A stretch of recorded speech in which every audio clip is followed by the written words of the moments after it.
Madam வணக்கம். வணக்கம். இன்னைக்கு உங்க முகத்துல இருக்கிறத பார்த்தா ஏதோ முக்கியமான செய்தி சொல்ல போறீங்கன்னு தெரியுதே. ஆமா, ரொம்ப முக்கியமான விஷயத்தோட தான் வந்திருக்கேன். அண்ணாமலை இருக்காருல்ல, ம். அவர் தமிழ்நாட்டுல இருக்கக்கூடிய அரசு பள்ளிகளோட லட்சணம் எந்த அளவு இருக்கு அப்படின்றத முதல்வரை டாக் பண்ணியே ஒரு ட்விட்டர் ஒன்று போட்டிருக்காருங்க. ம். இந்த பள்ளிக்கல்வித்துறை அமைச்சர் தமிழ்நாட்டுல இருக்கக்கூடிய அரசு பள்ளிகளோட நிலைமை சூப்பரா இருக்கு, ம். தரமெல்லாம் உயர்ந்திருக்கு, நீங்க வேணா கேட்டு பாருங்க அரசு பள்ளி மாணவர்களுடைய திறமை எப்படி இருக்கு அப்படின்லாம் அவ்வளவு பேசுறாருல. ம்.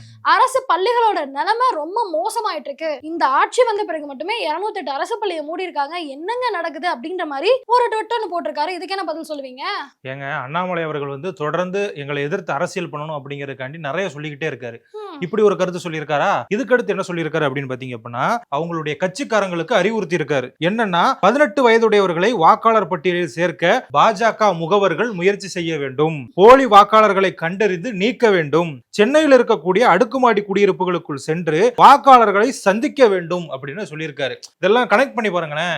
ஒண்ணு, எங்க அரசை எதிர்த்து பேசுறது, ரெண்டாவது இந்த மாதிரி கட்சிக்காரங்களுக்கு நீங்க அப்படி பண்ணணும் இப்படி பண்ணணும் அப்படின்னு ஸ்ட்ராட்டஜி வகுத்து கொடுக்குறாரு. சோ இதெல்லாம் பார்க்கும்போது என்னன்னா, தேர்தல் வெற்றிக்காங்க இவங்க இந்த மாதிரி எல்லாம் பேசுறாங்க, மக்கள் மேல எல்லாம் அக்கறை இல்லைங்க. மக்கள்கிட்டே கேட்போமே, மக்களே அண்ணாமலை அவர்கள் உங்க மேல அக்கறை வச்சுட்டு தான் இதெல்லாம் சொல்றாரா, இல்ல அரசியல் லாபத்துக்காக இதெல்லாம் சொல்றாரா அப்படிங்கறத கமெண்ட்ல சொல்லுங்க.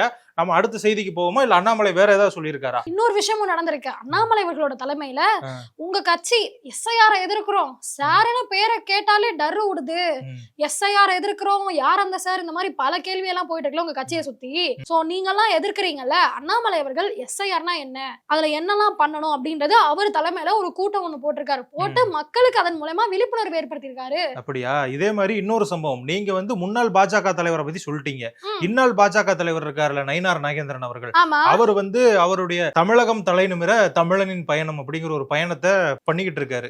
அந்த பயணத்தின் போது பேசுறப்ப என்ன சொல்லியிருக்காரு அப்படின்னா, மோடிக்கு தென்காசி மாவட்ட செயலாளர் கொலை மிரட்டல் விடுறாரு, அதுக்கு எதிராக நாங்க போலீஸ்ல கம்ப்ளைண்ட் கொடுத்திருக்கோம், ஆனா அவர் மீது எந்த நடவடிக்கையும் எடுக்கல, ஒரு பலனே கிடையாது, நாங்க அந்த கம்ப்ளைண்ட் கொடுத்தே ஒரு பலன் இல்லாம போயிருச்சு அப்படிங்கிற மாதிரி சொல்லியிருக்காரு.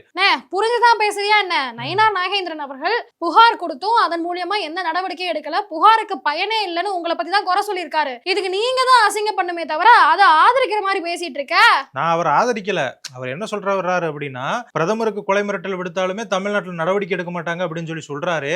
அப்ப என்ன அப்படின்னா, தமிழ்நாட்டினுடைய சட்டம் ஒழுங்கு இப்படி இருக்கு அப்படின்னு சொல்லிட்டு குற்றம் சாட்டுறாரு. இதன் மூலமா எங்களை எதிர்க்கிறாரே தவிர அவங்களுக்கு ஏதோ போராட்டம் நடத்தி பெருசா பண்ணிருக்கலாம் அப்படின்னு நான் சொல்றேன், ஒரு ஐடியா கொடுக்குறேன். ஓஹோஹோ, உங்க கட்சிக்கு கொடுங்க அந்த ஐடியாவை.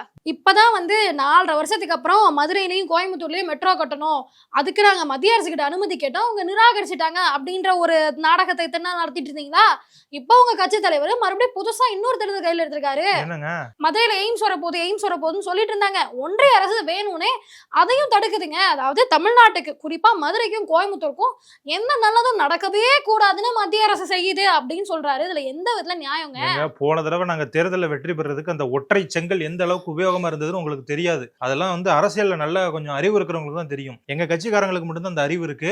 அதனாலதான் எய்ம்ஸ் நாங்க மீண்டுமே கையில் எடுக்கிறோம். எங்களுக்கு வேற எதுவுமே தேவையில்லைங்க. நாங்க இதெல்லாம் பண்ணோம் அப்படின்னு சொல்லிட்டு நாங்க ஆட்சிக்கு வரவே மாட்டோம். அதனால என்ன பண்ணிட்டோம் அப்படின்னா, பாஜக இதெல்லாம் பண்ணல, பாஜக இதுக்கெல்லாம் தமிழர்களுக்கு எதிராக இருக்கிறது, பாஜக சிறுபான்மையினர்களுக்கு எதிரான ஒரு கட்சி அப்படின்னு சொல்லிதான் நாங்க தொடர்ந்து ஜெயிச்சுக்கிட்டு இருக்கோம் தேர்தல் வெற்றிகள்ல. அது இந்த தேர்தலையும் நடக்கணும். அதனாலதான் எய்ம்ஸ கையில் எடுத்திருக்கோம். கொஞ்ச நாள் கழிச்சு எய்ம்ஸ்னால தமிழர்கள் வஞ்சிக்கப்படுறாங்க அப்படின்னு சொல்லுவோம். உங்க சின்னவர் செங்கலை தூக்கிட்டு ஊரூரா சுத்தினாரு பிரச்சாரத்துக்கு, நாங்க ஆட்சிக்கு வந்துட்டா எய்ம்ஸ் மருத்துவமனை மதுரையில் திறக்கப்படும்னு. அப்ப இந்த 4 வருஷமா பேசி கீசி எதையாவது வாங்கிருக்கலாம்ல? இல்ல மேடம், அது நாங்க எல்லா விதமான போராட்டங்களையும் பண்ணிட்டோம், எல்லா விதமான கோரிக்கைகளையும் பண்ணிட்டோம். மதுரை எம்பி சு வெங்கடேசன் அவர்கள் எங்க எய்ம்ஸ் அப்படின்னு சொல்லிட்டு ஒரு போர்டெல்லாம் பிடிச்சிட்டு போய் அங்க நின்னாரு, நீங்க பாத்திருப்பீங்க. ஆனாலுமே வரல அப்படின்னா இதுக்கு மேல நாங்க என்ன பண்றது? தொடர்ந்து இந்த பாஜக அரசு தமிழர்களை வஞ்சிக்குது அப்படிங்கறத நான் மீண்டுமே பதிவு பண்ணிக்கிறேன். மக்கள்கிட்டயுமே கேட்போம், மக்களை நீங்களே சொல்லுங்க, பாஜக அரசு மத்தியில் ஆளுறாங்கல்ல, அவங்க நாங்க ஒன்றியன்னு சொல்லுவோம், ஆனா அது ஒரு மத்திய அரசு தான், அவங்க தமிழர்களை வஞ்சிக்கிறாங்களா இல்லையா அப்படிங்கறத நீங்களே கமெண்ட்ல சொல்லுங்க. அடுத்ததா நம்ம பாகிஸ்தான் ஆப்கானிஸ்தான் போரை பத்தி பேசணும். இப்போ பாத்தீங்கன்னா எல்லை பகுதிகளில் அவங்க 2 பேரும் மாறி மாறி தாக்கிக்கிட்டு இருக்காங்க. கிட்டத்தட்ட 23 பேர் ஆப்கானிஸ்தான்ல உயிரிழந்திருக்கிறதா சொல்லப்படுது. இது ஒரு மிகப்பெரிய பிரச்சனை ஏற்படுத்தும். ஜியோ பாலிடிக்ஸ், புவிசார் அரசியல் எல்லாம் பேசுவாங்கல்ல, அவங்க எல்லாம் இது ஒரு டேஞ்சரின் குறியீடு அப்படிங்கிற மாதிரி சொல்றாங்க. ஏன் அப்படின்னா, ஏற்கனவே நிறைய சம்பவங்கள் இந்தியாவுக்கும் பாகிஸ்தானுக்கும் இடையில நடந்துகிட்டு இருக்கு. அந்த பக்கமும் இவங்க பிரச்சனை இழுக்கிறாங்க அப்படின்னா, இதற்கு பின்னாடி ஏதோ ஒரு சக்தி இருக்குது, வேண்டாத சக்தி, அந்த சக்தி தான் அவங்களை இயக்கிக்கிட்டு இருக்கு அப்படிங்கிற மாதிரியும் சொல்றாங்க. இதற்கிடையில பாகிஸ்தான் கூட அப்படி சண்டை போட்டுக்கிட்டு இருக்கிற ஆப்கானிஸ்தான் என்ன சொல்றாங்க அப்படின்னா, ஆப்கானிஸ்தானுக்கு இந்துக்களும் சீக்கியர்களும் வரணும் இந்தியால இருந்து, எங்க நாட்டினுடைய வளர்ச்சிக்கு நீங்களும் உதவி பண்ணணும் அப்படிங்கிற மாதிரி அந்த நாட்டினுடைய வெளியுறவுத்துறை ஒரு அழைப்பு விடுத்திருக்காங்க. பாருங்க, பாகிஸ்தான் கூட சண்டை, நம்ம கூட சமாதானம். அதனால எந்த நாட்டினுடைய வெளியுறவுத்துறை நல்லா செயல்படுது அப்படிங்கிறதுக்கு இதுவே ஒரு உதாரணமா இருக்கு. இந்த பிரச்சனை மட்டும் இல்ல, நேபாளத்துல ஆல்ரெடி இந்த ஜென்சி புரட்சி வெடிச்சதுல பிரச்சனை இப்பதான் கொஞ்சம் கொஞ்சமா அமைதி ஆச்சுன்னு பார்த்தா, இப்ப மறுபடியும் இந்த ஜென்சி ஸ்டூடெண்ட்ஸுக்கும் ஆப்போசிட்ல அந்த பிரசிடென்ட்க்கு அந்த ஆதரவாளர்கள்னு இருப்பாங்கல்ல, அவங்க 2 பேர் தரப்பினருக்கும் இப்ப மறுபடியும் மோதல் ஆரம்பிச்சிருக்கு. இது மறுபடியும் பெரிய கிளர்ச்சியா வெடிக்குமா, பெரிய பிரச்சனையா வருமா அப்படின்ற மாதிரி எல்லாம் கூட பேசிட்டு இருக்காங்க. நம்ம காய்கறி கடைக்கு போனோம்னா ஃப்ரெஷ்ஷா இருக்குங்க அந்த காய்கறிகள் அப்படிங்கிற மாதிரி சொல்லுவாங்கல்ல, அந்த மாதிரி இப்ப புதுசா போராட்டம் பண்றவங்க என்ன சொல்றாங்க அப்படின்னா, ஃப்ரெஷ் ப்ராட்டஸ்டர்ஸ் அப்படிங்கிறாங்க. அதாவது புதிய போராளிகள் அப்படிங்கிற மாதிரி சொல்றாங்க. இதுல என்னங்க, போராட்டம் பண்றவங்க போராளிகள் தானே, புதிய போராளிகள் பழைய போராளிகள் அப்படின்னு இதுக்கு எதுக்கு பெயர் கொடுக்கணும்? என்ன இருந்தாலும் அதிக பேர் வந்து போராட்டம் பண்றதுல ஈடுபட்டு இருக்காங்க அப்படின்னு சொல்லப்படுது. இதுக்குமே ஒரு வெளிநாட்டு சக்தி இருக்குங்க. இவங்க எல்லாருக்குமே நான் என்ன சொல்றேன் அப்படின்னு பாத்தீங்க அப்படின்னா, எங்க கட்சி மாதிரி ஒரு தலைவர் அங்க இல்ல. தமிழ்நாட்டை எவ்வளவு சீரும் சிறப்புமா ஆட்சி பண்றாரோ அதே மாதிரி அங்கேயும் பண்ணியிருந்தாங்க அப்படின்னா இதெல்லாம் நடந்திருக்கும் அப்படின்னு சொல்லி நான் நினைக்கிறேன். நீ எல்லாம் ஒரு ஆளு உங்ககிட்ட நியாயம் பேச வந்த பாத்தியா, கடைசியிலே உங்க கட்சிக்கே சொம்பு தூக்குறியானே. தம்பி வணக்கம். வணக்கம்ண்ணே. ஜில்லுன்னு ஒரு காஃபியை போடணும், சரியான தலைவலிண்ணே. ஜில்லுன்னு ஒரு காஃபியா? ஆமா சொல்ற? ஆமாண்ணே, ரத்தம் கொதிக்குதுண்ணே. என்ன தம்பி ஜில்லுன்னு காபி போடுங்கிற, ரத்தம் கொதிக்குதுங்கிற, எதுவும் ஆஸ்பத்திரியில எதுவும் சேர்க்கணுமா உன்னைய? உங்களுக்கு விஷயமே தெரியலன்னு நினைக்கிறேன். கடந்த 3 நாள்ல பெண்களுக்கு எதிராக 6 குற்றங்கள் நடந்திருக்கு. அதுவும் முக்கியமா ராமேஸ்வரத்துல 12வது படிக்கிற பொண்ணு லவ் அக்செப்ட் கொலை பண்ணிருக்காங்கண்ணே. அதெல்லாம் கேட்கும் போது ரத்தம் கொதிக்குது, சரியான தலைவலியா இருக்குண்ணே. சரி, நீ வந்து இப்படி கோவத்துல இருக்கல, உன்னை வந்து கூல் டவுன் பண்ற மாதிரி ஒரு செய்தி நான் இப்ப சொல்றேன். அதாவது உங்களுக்கு எதிரி யாரு? உங்களை மாதிரி ஆட்களுக்கு எங்களுடைய கட்சியும் எங்களுடைய கூட்டணி கட்சிகளும் தானே எதிரி. கண்டிப்பா கண்டிப்பா. எங்க கூட்டணி கட்சியில ஒரு விரிசல் விழப்போகுது. அந்த செய்தியை உன்கிட்ட சொல்லி உன்னை நான் வந்து ஒரு மகிழ்ச்சியை அடைய வைக்க போறேன். சொல்றீங்க? என்ன கதை? கதைலாம் இல்ல, உண்மையிலே நடக்கிறது. கர்நாடகா மாநிலம் இருக்குல்ல, அங்க வந்து பாத்தீங்க அப்படின்னா இப்ப வந்து சித்தராமையா அவர்கள் வந்து முதலமைச்சரா இருக்காரு. அவர் வந்து முதலமைச்சர் ஆகும் பொழுதே ஒரு பிரச்சனை. DK சிவகுமார் வந்து எனக்கு தான் முதலமைச்சர் பதவி வேணும் அப்படின்னு கேட்டாரு. சித்தராமையா என்ன சொன்னாரு? இல்ல நான் தான் சீனியர், நான் தான் முதலமைச்சர் ஆகணும்னு சொன்னாரு. இதற்கு DK சிவகுமார் ஆதரவாளர்கள் இவங்க எல்லாம் ஒரு பேச்சுவார்த்தை நடத்தி ராகுல் காந்தி அவர்கள் வந்து இவங்களுக்கு வந்து ஒரு வாக்கு கொடுத்தாராம். அதாவது 2.5 வருடங்கள் சித்தராமையா வந்து முதலமைச்சரா இருக்கட்டும், அடுத்த 2.5 வருடங்கள் DK சிவகுமார் முதலமைச்சரா இருக்கட்டும் அப்படின்னு பேசி முடிச்சுட்டாங்க. இப்போ அந்த ஆட்சி அமைந்து 2.5 வருடங்கள் ஆயிருச்சு.